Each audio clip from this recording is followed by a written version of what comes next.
भारत के संस्कृति मंत्रालय के जितने अधिकारी और मंत्री हैं उनसे कह रहे हैं गांजे के नशे से बाहर आ जाओ, तुम्हारा काम है भी क्या। तुम्हारे रहते हुए अगर कोई गाली गलौज करने वाला भारत में सेलिब्रिटी बन रहा है, अपने माँ बाप के साथ सेक्स करने की इच्छा रखने वाला स्पिरिचुअलिटी का ज्ञान दे रहा है, तुम्हारे रहते हुए अगर कोई गाली गलौज और लड़ाकू विमान टाइप की औरत दिल्ली की सीएम बन रही है, तो फिर तुम्हारे रहने का औचित्य क्या है। बंद कर दो संस्कृति मंत्रालय। क्या करते हो चूतियापन का। देखो मोदी जी, योगी जी बहुत गंदी भाषा का प्रयोग कर रहे हैं, आप इनको कुछ कहिए। उनको वहां जाके मुजरा करना है तो भी करें।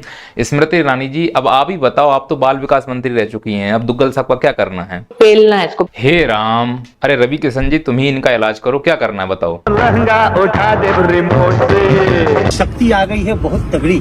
ठीक है भैया, बन लो तुम भी रणवीर इलाहाबादिया। इतने तेजस्वी लोग हैं हमारे पास। हम 24 साल तक साइकिल नहीं खरीद पाए थे भाई। तो क्या उसका बदला पूरे भारत से लोगे क्या आप।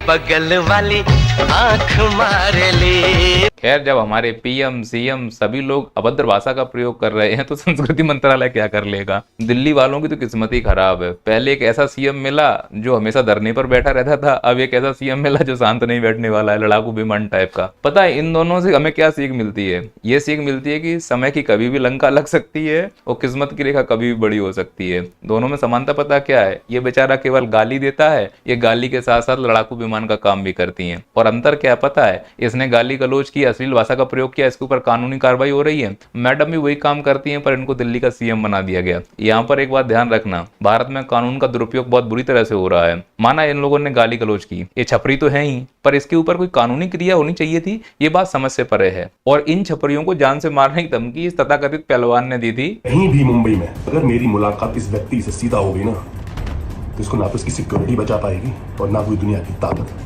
ये खुला घूम रहा है, इसके ऊपर कोई कार्रवाई नहीं हो रही है। और ये रीत जैसा दिखने वाला बलात्कारी पैरोल पर घूम रहा है। तो मैं अब संस्कृति मंत्रालय के सभी अधिकारी और मंत्रियों से कहना चाह रहा हूं कि अगर नीचता और गाली गलौज करने वालों को पुरस्कृत करने का निर्णय ही ले लिया गया है, तो यकीन मानो मैं भी बहुत नीच व्यक्ति हूँ, मुझे भी कोई जिम्मेदारी दे दी जाए। मैं नीच बनने को तैयार हूँ, थक गया हूँ पढ़ा लिखा के। अब कितने शानदार विचार रखते हैं जी। आप भी लगा के देखिए, मजा आ जाएगा।